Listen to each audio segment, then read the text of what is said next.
चुनावी समर के 5वें और सबसे अहम चरण के लिए सुबह 7 बजे देश भर में मतदान शुरू हुआ तो आम लोगों के साथ ही वीआईपी लोगों में भी वोटिंग के लिए खास दिलचस्पी देखी गई। राज्यों के मुख्यमंत्रियों ने अपने अपने प्रदेशों में वोट डाला तो तमाम और वीआईपी लोगों ने अपने मताधिकार का इस्तेमाल करने में उत्साह दिखाया। बिहार के मुख्यमंत्री नीतीश कुमार ने पटना में वोट डाला तो रमन सिंह ने राजनाथ गांव जाकर अपने मताधिकार का इस्तेमाल किया। वोट डालने के लिए राजस्थान की मुख्यमंत्री 12 झालावाड़ संसदीय क्षेत्र में झालावाड़ के तोपखाना स्कूल में बने मतदान केंद्र में पहुंची। वहीं पटनायक ने भुवनेश्वर में वोट डाला।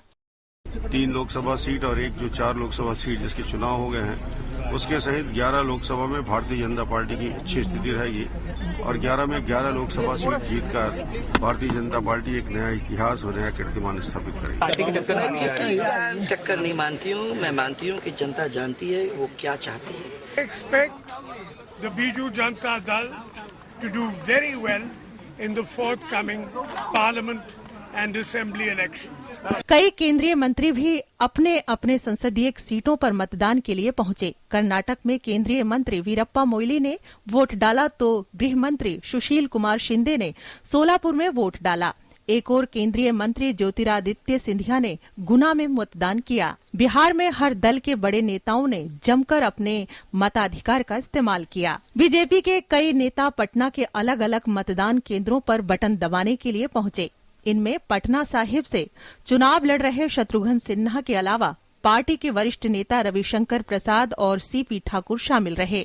लालू प्रसाद यादव अपने परिवार के साथ पटना में वोट डालने पहुंचे। लालू के साथ उनकी पत्नी राबड़ी देवी भी थीं। साथ ही उनकी बेटी और पाटिल पुत्र से चुनाव लड़ रही मीसा भारती ने भी वोट डाला और जीत का दावा किया। बीजेपी की वरिष्ठ नेता सुषमा स्वराज भोपाल में मतदान करने पहुंची तो वेंकैया नायडू ने बेंगलोर में अपना वोट डाला। राजस्थान की बाड़मेर सीट से बीजेपी उम्मीदवार कर्नल सोनाराम और बीजेपी से निकाले गए जसवंत सिंह ने भी वोट डाला और जीत के दावे किए। इस वोट के साथ ही मुझे उम्मीद है कि भाजपा का जो उम्मीदवार है बहुत अच्छे मतों से जीतेंगे। यहाँ के नागरिकों का चुनाव है, उनका जो रोष है वो उसकी अभिव्यक्ति वो वोट के जरिए कर रहे हैं। कर्नाटक बेंगलोर दक्षिण सीट पर दिलचस्प मुकाबला रहा, जहां इंफोसिस के सह संस्थापक नंदन नीलेकड़ी का मुकाबला बीजेपी के दिग्गज नेता अनंत कुमार से है। दोनों ने बेंगलोर में वोट डाला।